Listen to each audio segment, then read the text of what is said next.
Hi everyone, it's Meredith. I am finally back.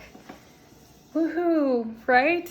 It's been a while, it's been about 2 weeks since we've been able to do a reading together, and I am delighted to be here to do this with you all now. A thank you to each and every one of you who checked in and sent beautiful emails and good wishes for wellness. It is really nice to have a voice again and to do something I so thoroughly enjoy. I decided we'd start out with Bonefire because that's where we left off. And if I recall, that last reading was a bit of a doozy. I think it had the Death card, maybe the Emperor, Judgment even, all in one reading. And perhaps a deeper meaning that I missed at the time. Anyway, super happy to be with you here today. Our message is for Friday, the 15th of October. And let's get right into it because we are tuning into the energy atmosphere of the day, how it's charged, and how we're moving with it. Our first card comes from Sacred Traveler Oracle, and we have Passion and Pleasure. Savor your life. What a great card. I certainly have been in this headspace and, savoring, cherishing even the small, fine details of life that one can't get to when they aren't feeling exactly themselves. So, yeah, excited.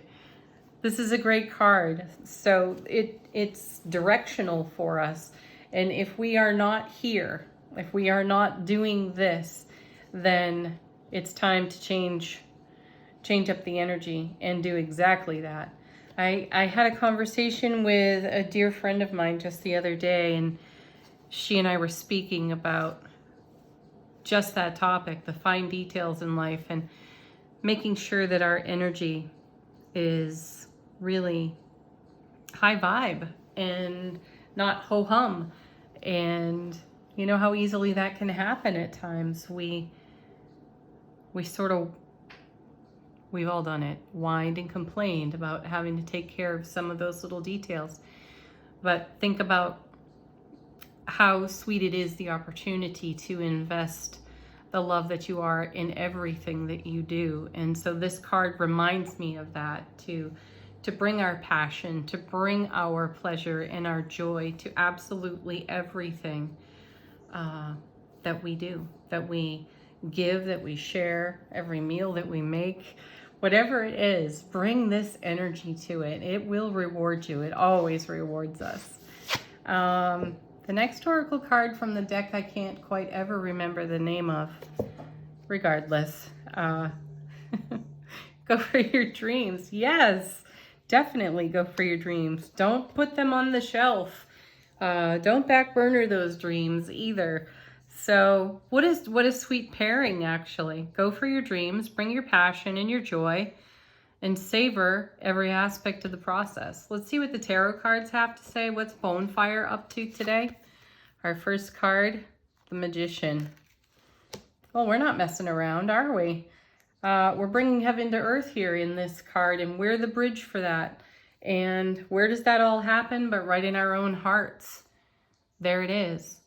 As above, so below. And it truly is all about the investment that we put into what we're doing at any given moment that rewards us. And think about how we want to be rewarded with joy and with happiness, which means that the investment has to be joy and happiness. So what are you making of the energy atmosphere today? That's really the question I feel that the Magician asks us. What are you making of the energy that is before you now? And you can consider each brand new moment a clean, fresh, blank slate even. What are you going to make of it? Are you going to bring an old story to it? Or are you going to reinvent yourself? Or are you going to reinvent how this process goes? This is an opportunity for us to make magic within the atmosphere, shake it up, do it different, and go for our dreams. And then we have the Empress. What does it mean to go for your dreams, actually? Let's come back to this card for a moment. What does it mean to go for your dreams? If you've got something burning inside your being that you just want to do, you want to give, you want to share, you want to bring this love and this light to the world, what is stopping you in this moment from doing exactly that? Just taking one step. And that one step could be jotting down a note of an inspirational idea that you have. And imagine if you did that several times a day or several times a week. Pretty soon you'd have quite the list of inspirational ideas. And then it only becomes a question about how you want to take action on each and every one of those inspired ideas. And here's the Empress, the mother of tarot. She makes something out of seemingly nothing. So what do you have incubating? And what are you wanting to bring into the light or give birth to, give life to at this time? What comes next? Gosh, look at this. All major arcana cards right now. And here's the High Priestess. See, this I feel is us with our vision. We have a vision and it is very clear. It's quite succinct. The atmosphere is charged in a magical way for us to go with divine order, divine flow, and make something of it. Now, at times when the High Priestess shows up, she reminds us to have a measure of self-discretion. There are those individuals in our world that may not necessarily support our vision, our dream, and our goal. And these are the individuals that you do not necessarily share these details with because they're the naysayers and the dream killers even. So if there is someone like that in your realm who may be going through their own hard time right now and could not necessarily support your vision, this is not the time to share wildly and dream wildly with that person. It'll feel like your parade's been rained on. So be mindful of that and be quite mindful of your inner wisdom, your ability to see the signs in the atmosphere that move you in the direction of your dreams and savoring your life. Next we have, look at this, the Two of Cups. Oh, I haven't had a deck in my hands quite literally for the last couple of weeks. I mean, I've picked them up and I've moved them around, but I've not shuffled them. I've not done a reading for myself or anyone else for that matter. And turning over the Two of Cups is like seeing an old friend. This card loves us, and I'm so delighted to see it here. And with the Magician. So this is our inner divine masculine, inner divine feminine. And one of the things I love about Bonefire Tarot and the Two of Cups in this deck is that these energies are embracing one another. They have actually come together to make something of the energy atmosphere, the magic that is on offer. Now, this is a card of a fair exchange of energy, so that's happening within self-relationship. We're feeling very resolute and sovereign within self-relationship. And then you know that this means that this is the core energy, and then everything radiates out from there. And this is the energy we're putting out into the atmosphere. So what are you magically embracing at this time and bringing to life? What has been incubating for you within the Empress energy? And how is that energy now contributing to your sphere of influence? What are you doing with it? Then we have our beautiful Knight of Coins going somewhere slowly and steadily. I love that about him. He doesn't miss a thing. That is the beauty of this knight. He is able to embrace the landscape, the atmosphere, the energy atmosphere, and he takes it all in and he uses it to the highest and greatest potential and moves forward with it in a consistent and steady way. So this is great for us. This is letting us know that whatever decision we make at this time, in alignment with what is in our heart, what dreams are in our hearts, there is momentum forward. Excuse me, there is momentum for whatever it is we're moving ahead with. So beautiful. And then, oh my gosh, look at that. Now the Lovers. And again, another embracing card in Bonfire Tarot. These two have already come together. You know, they aren't just standing there about to hold hands and about to take a step forward together. These two have embraced and they have come into harmony with one another. And again, this is the inner divine masculine, divine feminine, and you have it in the minor arcana and the major arcana here.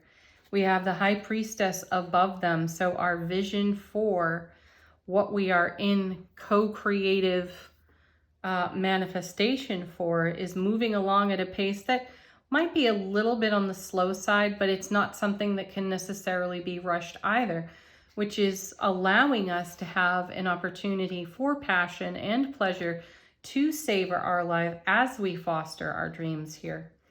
Let's take a look at how the universe is supporting us off the bottom of the deck. What's going on behind the scenes? Our first card, Two of Swords. I did just say we're making decisions, and this is a decision-making card. And oftentimes I really do read this card as one where we have to close the energy around ourselves a bit. So, you know, we can come in out of the chaotic fray of the energy atmosphere at times. We can hear our own voice. And, you know, there's a blindfold in this card. You know, we need to shut out the excess stimulus. I feel a little differently on this card today. And I feel that the decisions that we need to make have already been made.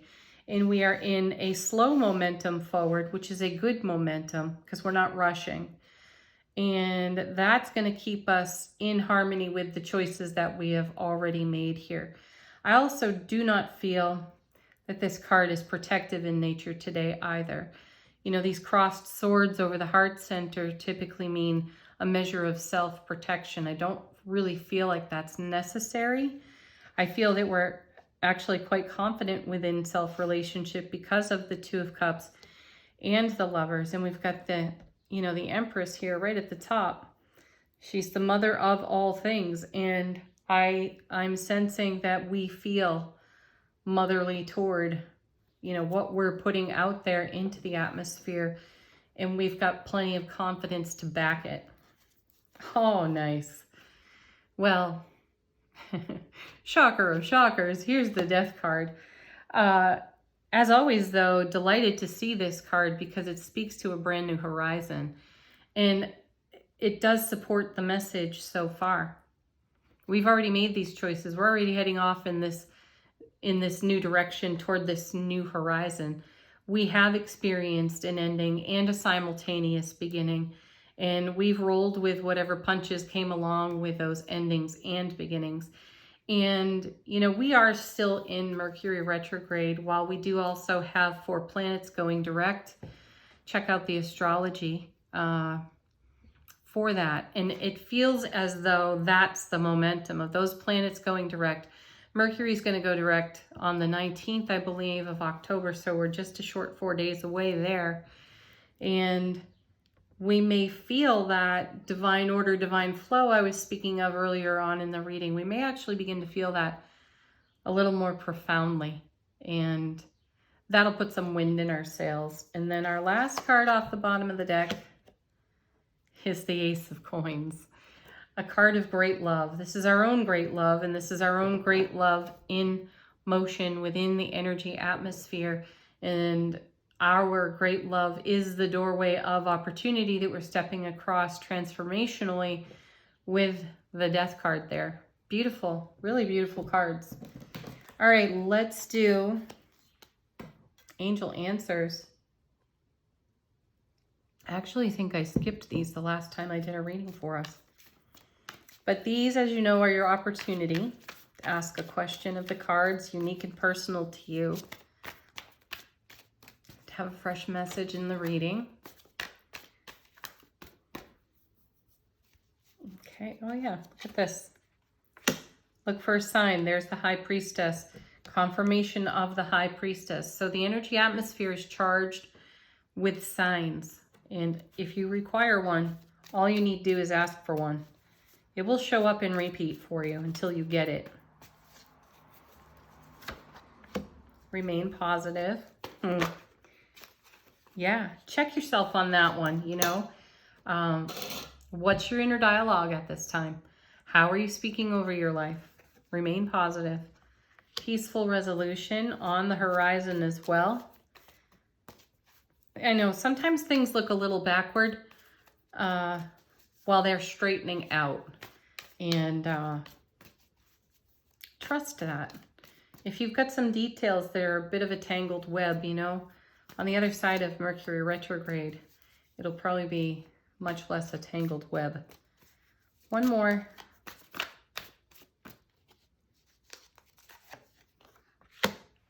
If you believe, what do you believe? And why do you believe it? Check that too. All right, our last card from Angels and Ancestors, a parting thought for the reading. We have Warrior. Be fearless and stand strong. Most definitely. That's almost always required. All right, everybody. Thank you. It is such a blessing to be back here with you. A joy to do this reading with you. Thank you for hanging in there and waiting for me.